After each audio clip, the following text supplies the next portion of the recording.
The government has announced a $190 million social investment fund designed for vulnerable New Zealanders.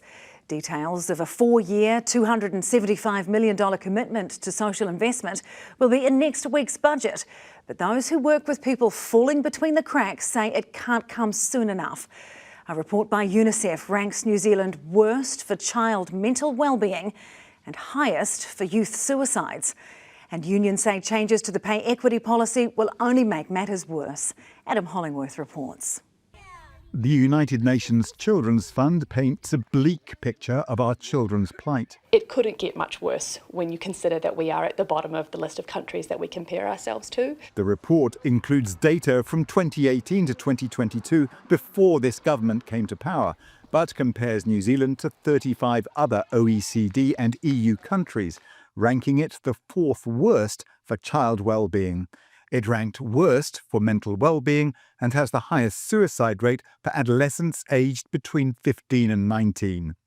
New Zealand has the 3rd highest percentage of overweight children, and the percentage of bullied children is the 2nd highest. UNICEF draws the conclusion that children here are simply missing out on childhood. Overall, New Zealand's average rate of child and youth suicide is about 3 times higher than that of the other countries. So that's really damning. The results didn't surprise UNICEF Aotearoa.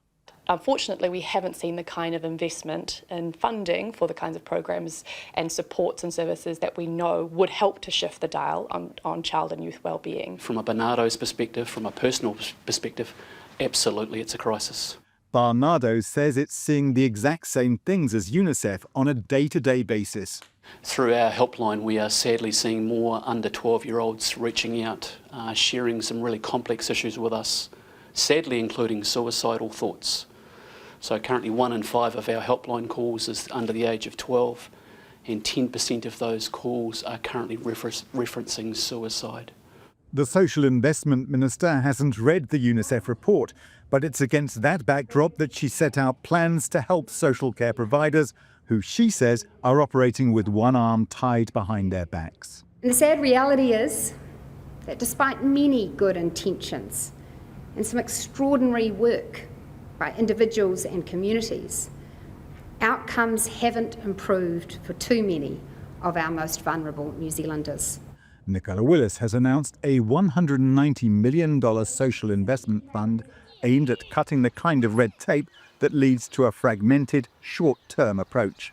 A fund designed to change lives and tackle the very problems we've talked about: short-term contracts, siloed funding, and a lack of focus on outcomes.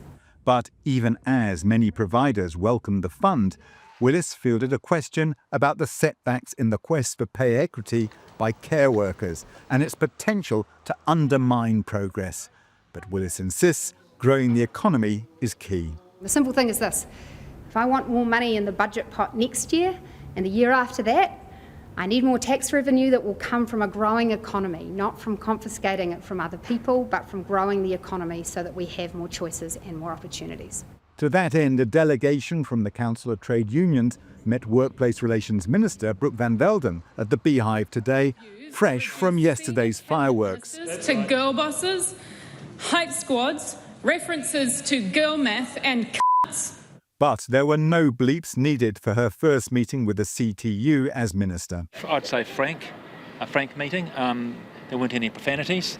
Profanity-free, frank, but unyielding. And we asked the Minister to consider reversing the changes made to the Equal Pay Act and also restoring the 33 claims that have been cancelled. She confirmed that she won't be doing that. The CTU says many of their questions went unanswered, but Van Velden made it clear the pay equity decision wasn't hers alone. It was driven by Cabinet. This is a fight that's been happening for generations. Opposition parties were more accommodating to the unions, but there was also a warning from women whose pay claims have been halted in their tracks. Their daughters see their futures in Australia. She is working in a special needs house, doing the job that I kind of do, getting paid a hell of a lot more than me. And I am more qualified than her.